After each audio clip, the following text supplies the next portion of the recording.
Our world is just full of repeating patterns. Think about it. The rhythm of your heartbeat, the seasons changing, the tides of the ocean.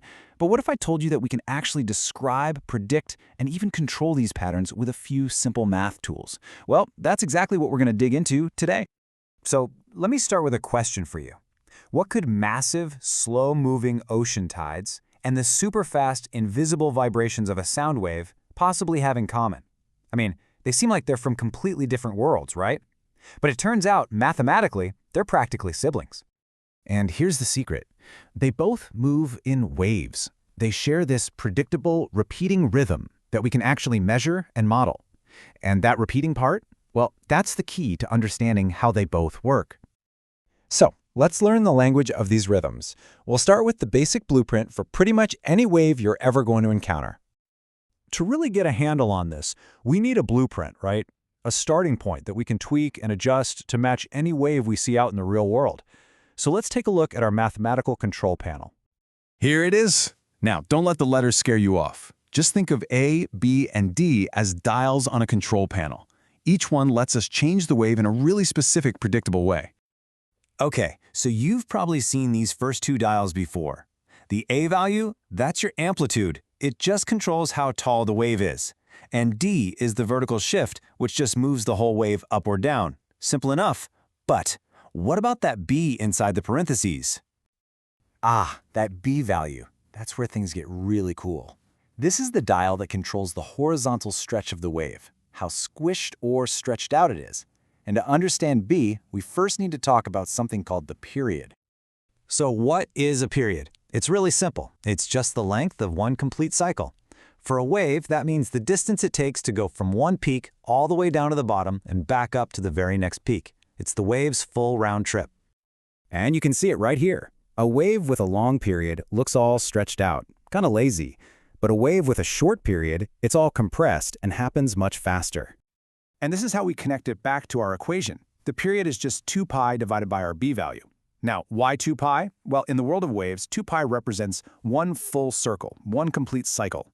So if B is a big number, you get a short, compressed period. If B is a small number, you get a long, stretched out period. So yeah, B is basically our stretch and squish dial. Now, period has a close cousin called frequency. If period is the length of one cycle, frequency is the number of cycles you can cram into a certain space. A great way to think about it is musical pitch. A high-frequency sound wave has a high pitch because a ton of those little cycles are hitting your ear really, really fast. This table lays it out perfectly. Period and frequency are just two sides of the same coin. They're opposites, really. If you have a long, stretched-out period, that means each cycle takes up a lot of space, so you're going to have a low frequency. But if you have a short, compressed period, you can fit a whole bunch of cycles in, which means you have a high frequency. Make sense, right? Okay, that's enough theory. Let's see how this actually works. We're going to take what we just learned and build a mathematical model that can actually predict ocean tides. This is going to be fun. So here's the scenario. Imagine we're at a dock, just watching the water. We see that high tide hits a mark at 18 feet, and low tide drops all the way down to 6 feet. We also time it, and it takes about 6 hours to go from high to low. So, how can we turn these simple observations into a powerful predictive equation? Well, the first thing we do is just organize our info. Let's say at hour 0, we're at high tide, 18 feet. 6 hours later, we're at low tide, 6 feet. And if it takes 6 hours to go down, it's got to take another 6 to come back up. So at 12 hours, we're right back where we started, at high tide. We're just going to tackle this in 4 simple steps. First, find the wave's center line. Then, its height.